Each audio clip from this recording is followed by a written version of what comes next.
তখন ওরা আবার গল্প করে, কেমন দিলাম বলতো? ও বলে এটা তোমার কিন্তু একটু বেশি দেওয়া গেল, এটা বেশি নাও দিতে পারতে। মানে দিনের শেষে ওরা সব নেতাই ভাই ভাই, আর ভোটারে শত্রু বানাই ওরা।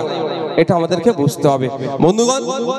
আর একটা যে দাবি রেখেছে, গুরুত্বপূর্ণ দাবি, দত্তপুকুর এলাকায় কলেজ, স্টেডিয়াম, সুপার স্পেশালিটি হসপিটালের যে দাবি রেখেছে, অবশ্যই ছাত্ররাই তো আগামী দিনের ভবিষ্যৎ, ছাত্ররাই তো দেশকে পরিচালনা করবে আগামী দিনে।